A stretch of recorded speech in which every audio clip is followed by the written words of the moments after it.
quasi in dem Vortrag steckten, ich weiß nicht wie viele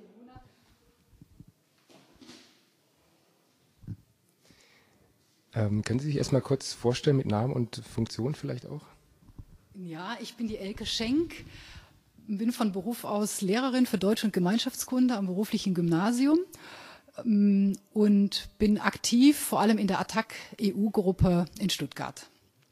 Und wie eben ein Teilnehmer hier gesagt hat in der Diskussion, egal mit welchem Thema man sich beschäftigt, irgendwann stößt man auf Bertelsmann. Und so ist es mir dann auch in dem Bereich EU-Politik gegangen.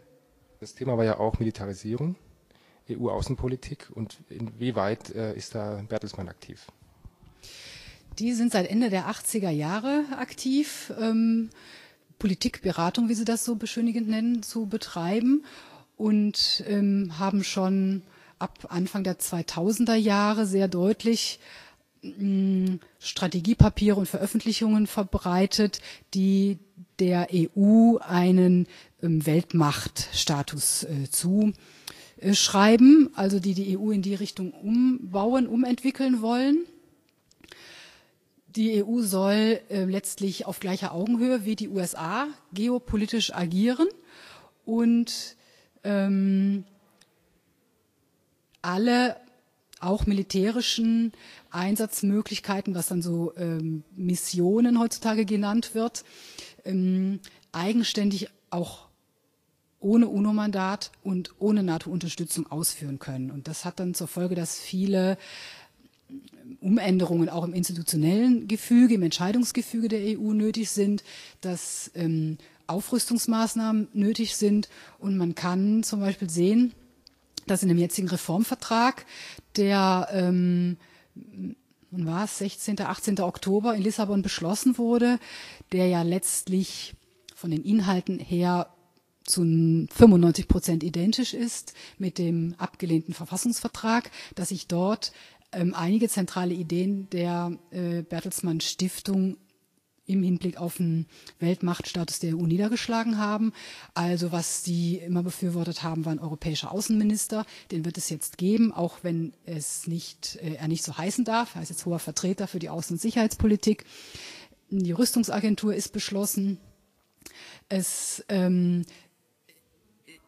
ist beschlossen worden, eigener diplomatischer Dienst für den Außenminister.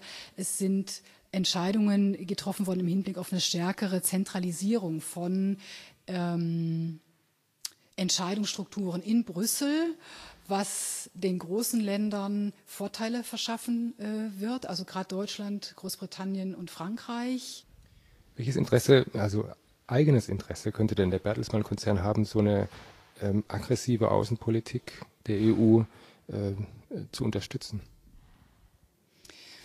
Der Bertelsmann-Konzern als international tätiger Medienkonzern ist natürlich auf die Ausweitung von Märkten angewiesen. Jetzt einmal so für seine Kernprodukte, Zeitschriften und Musik und Radio, Fernsehprogramme.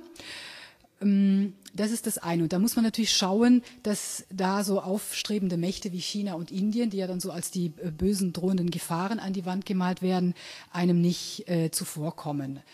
Und eine militärische Absicherung der Expansion ist da natürlich ganz nützlich, auch wenn man das so deutlich dann nicht sagt.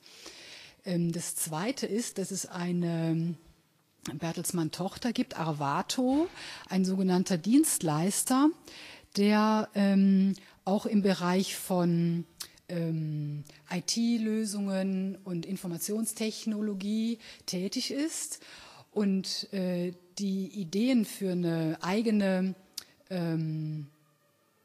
europäische Aufklärung, beispielsweise für eigene europäische Geheimdienste, für alles, was mit Kommunikations- und Informationstransport zu tun hat, was ja auch in den neuen Kriegen in Anführungszeichen wichtig ist. Da verspricht sich Arvato durchaus dann über Public-Private Partnership-Verträge oder über die Auslagerung an private Unternehmen auch Einnahmen. Und das Dritte, was ich allerdings jetzt zahlenmäßig nicht so bewerten kann, aber die Bertelsmann Stiftung als solche bekommt ja auch Aufträge von öffentlichen Stellen, Regierungsstellen, Ministerien.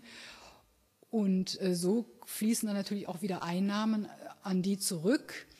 Und je wichtiger sie sich gerieren, ja, so in der Öffentlichkeit, umso eher kriegen sie dann natürlich auch wieder einen Auftrag für irgendein Papier, eine Konferenz und so weiter.